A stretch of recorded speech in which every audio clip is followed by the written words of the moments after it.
আমারও একটা মেয়ে মারা গেছে। ঈদের দিন ছিল, ঈদের দিন। আমি ঈদের নামাজ পড়ায়া বাড়িতে যেতে যেতে দেরি হয়ে গেছে, এশার পর হয়ে গেছে। আমি বাড়িতে গিয়ে দেখছি একদম সুস্থ বাচ্চা, সুন্দর বাচ্চা। তো রাতে ঘুমাবার পরে ফজরে উঠে আমি মসজিদে আসছি। মসজিদে গিয়ে ঘরে গেছি, আর বিবি বলতেছে ও মরে গেছে, নাই, বাচ্চাটা নাই। আমি সোজা মসজিদে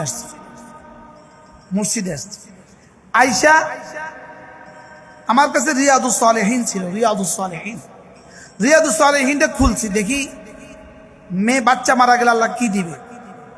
আমি এটা খুলছি, একটা বাপ পেয়ে গেছি, বাবুন মান মাতা লাহুল ওয়ালাদ। বাপ, যে বাবের মধ্যে আলোচনা আছে যার বাচ্চা মারা গেছে।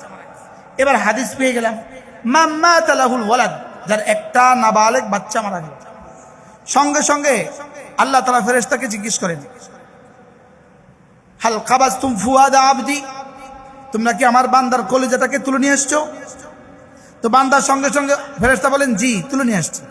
মাযা ক্বালা আবদি, আমার বান্দা কি বলেছে?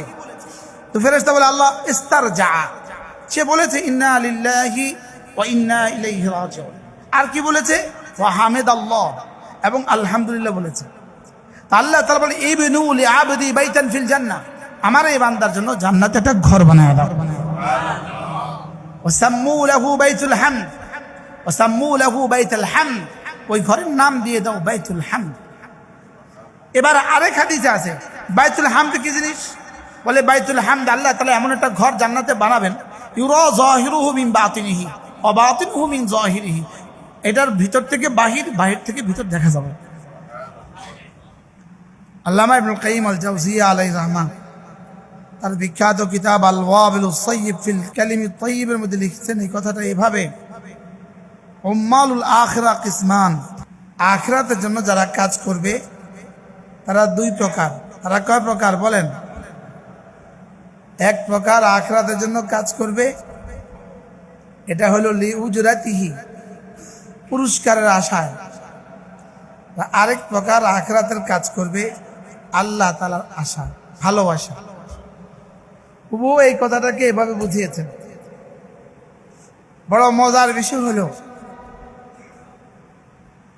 আখিরাতের জন্য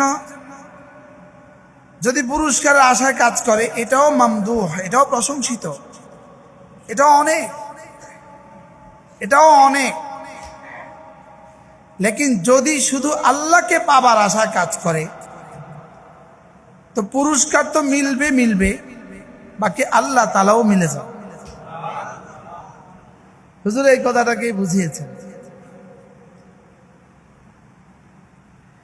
আল্লাহ যখন মিলে যায়, তা আল্লাহ তাআলা কি বলেন? আমি যদি তোমার হয়ে যাই, ফাকুনতু সামআহ আল্লাযী ইয়াসমাউ বিহি, আমি তার কান হয়ে যাই যে কান দিয়ে সে শুনে। অকুনতু বাসারা, আমি তার চোখ হয়ে যাই যে চোখ দিয়ে সে দেখে। অকুনতু ইয়াদা আল্লাতী ইয়াবতিশু বিহা, অকুনতু রিজলা আল্লাযী ইয়ামশি বিহা, ওয়া ইযা সাআলানি, সে যখন আমার কাছে চায়, উতিয়ান্না, আমি সঙ্গে সঙ্গে